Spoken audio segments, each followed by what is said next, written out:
In this problem, we have a hydraulic cylinder and it's pinned together to a link AB, and link AB is pinned to a collar, and this collar can only move inside this slot left to right in the horizontal fashion.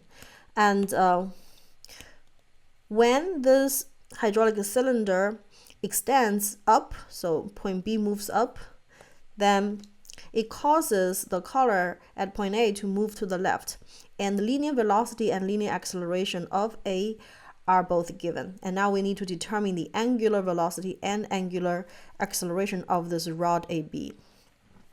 So we're going to apply the relative motion analysis for velocity and acceleration. So what is it?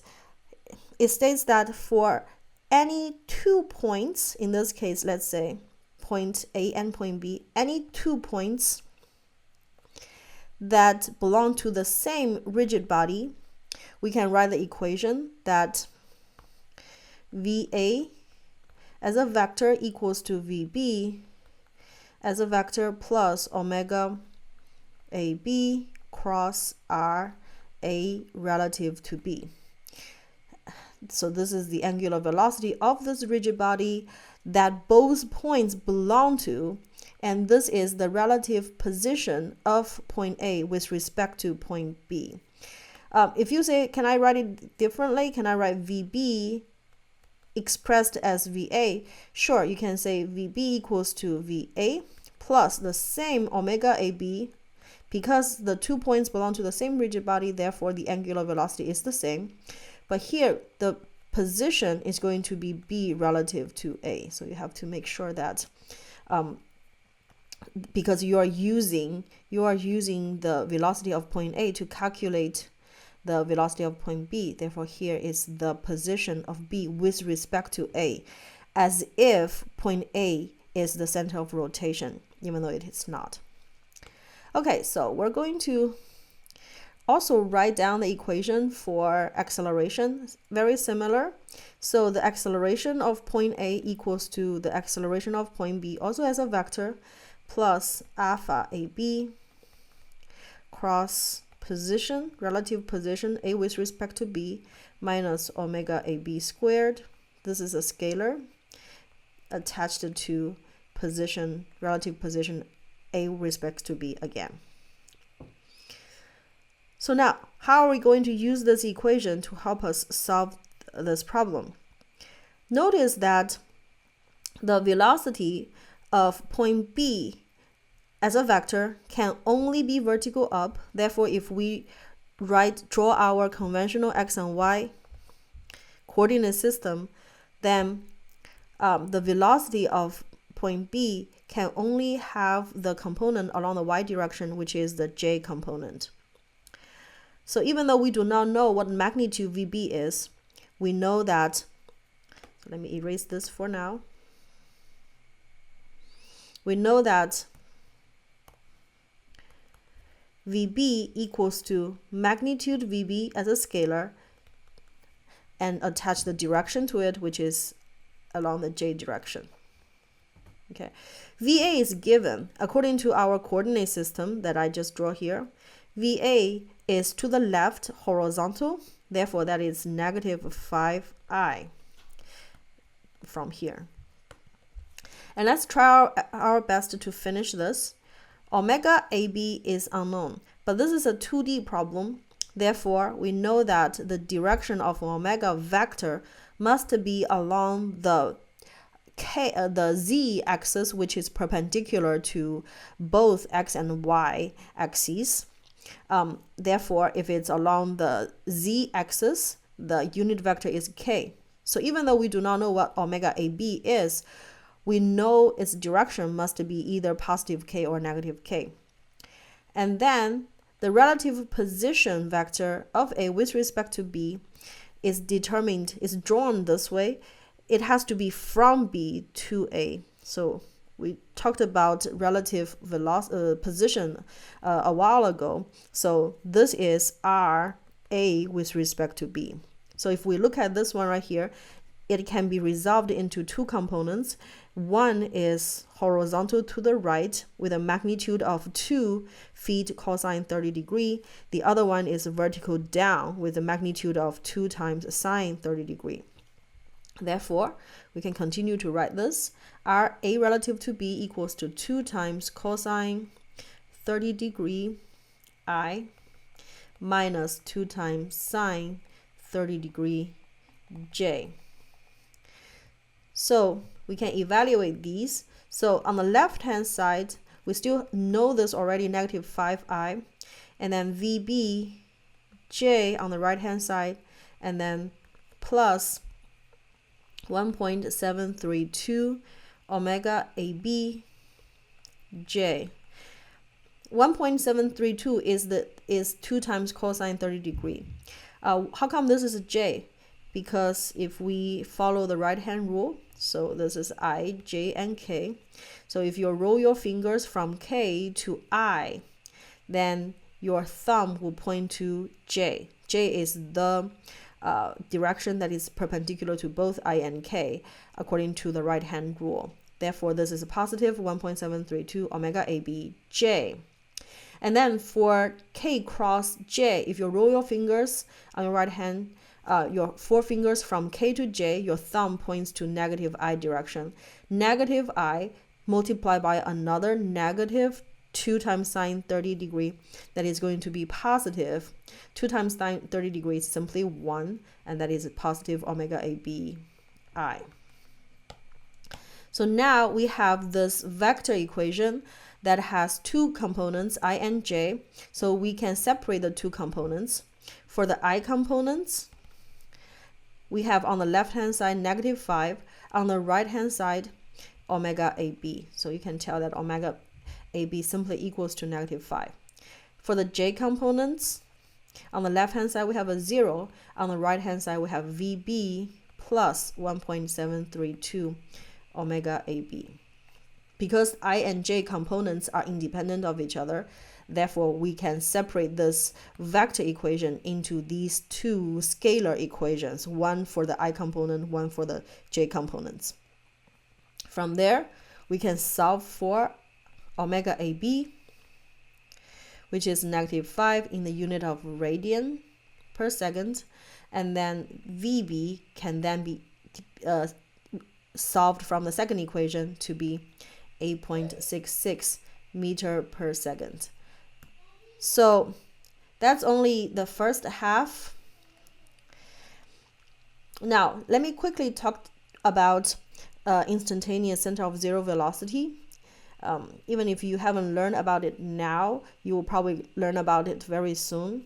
According to the instantaneous center of zero velocity, if we know, in this case, the direction of velocity of point A, we know the direction is in this direction, and we know the direction of the velocity of point B is in this direction. So we know the directions of the velocities of 2 points on the same rigid body. Therefore, if we extend the VB as well as VA, if we extend these 2 lines right here, and then we need to draw the 2 lines that are perpendicular to these 2 lines. So this line right here and this line right here. So now these 2 lines will intersect here, and this will be IC. That will be the instantaneous center of zero velocity for the rigid body AB. So what does it mean? It means that at this instant, it is as if the rigid body AB is doing rotation about a fixed axis passing through point IC. Point IC right now will have a 0 velocity. That is why it's called instantaneous center of zero velocity. And how does that help us? Well, if we know IC, then it satisfies that the velocity of any point on this rigid body in scalar form equals to VB equals to omega AB times RB relative to IC. In other words, VB is what we need to find out. Omega AB is the angular velocity of this rod right here, and RB with respect to IC is this distance right here. Again, 1.732. That is 2 times cosine 30 degree. But at the same time, VA also equals to omega AB times RA with respect to IC. Now, VA is known. VA equals to 5. Omega AB is what we need to find out, but the RA with respect to IC is this part right here, and that equals to 1. Again, that is 2 times sine 30 degree. Therefore, 5 equals to omega AB times 1. From here, you can solve for omega AB to be 5. Now, you have to, when you're using this method, you have to manually determine if the rotation is counterclockwise or clockwise.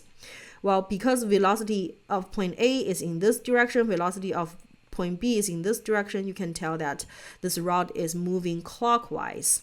Therefore, you can find out omega AB still equals to -5 radian per second, and this negative sign simply indicates that the rotation is clockwise.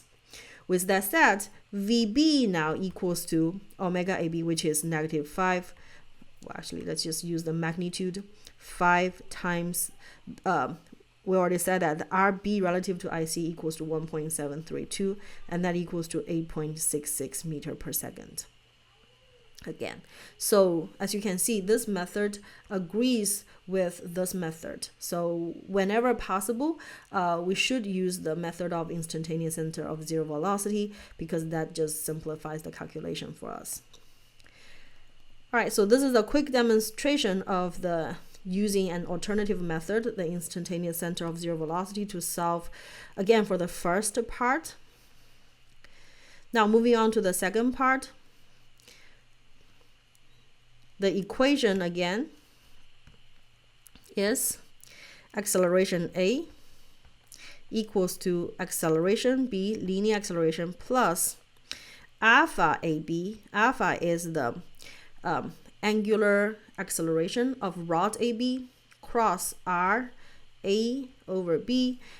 The first several terms are just like these several terms, but then you have to attach the normal component of the acceleration, and that will be omega AB squared magnitude times as a scalar times R vector A cross A with respect to B. So from here, we substitute what we know. AA is known. It is -3I, because it is along horizontal direction pointing to the left, so that's -x. And then on the right hand side, AB, we don't know the magnitude, but we know that the cylinder, this can only move up and down, therefore the acceleration must have the same direction, that is vertical up, therefore that is ABJ. And then alpha AB is unknown, but the direction must be along the positive z direction or negative z direction. Either way, the unit vector is k. And then same RA with respect to B, that's 2 cosine 30 degree I minus 2 sine 30 degree J. And then omega AB has been solved for, that's -5 squared, and then times 2 cosine 30 degree I, and then minus 2 times sine 30 degree J again. Again, that is a position vector of A with respect to B. Okay, so from here, we can again do the calculation. -3I equals to ABJ. And then we have positive 1.732 alpha ABJ plus alpha ABI. As you can see, so far it's similar to this part right here. And then for this part right here, that will be -25 times 1.732 I minus J. So again, we separate the I and J components. For the I component, we will have -3 on the left hand side equals to, on the right hand side, after simplification, alpha AB minus 43.3. For the j component, we will have 0 on the left hand side, on the right hand side AB plus 1.732 alpha AB plus 25. From here we can solve for alpha AB from the first equation, and that equals to 40.3 in the unit of radian per second squared. It's positive, indicating that the angular acceleration of rod AB is counterclockwise. And then from the second equation, if we substitute in alpha AB, we can solve for AB to be negative 94.8 meter per second squared vertical down.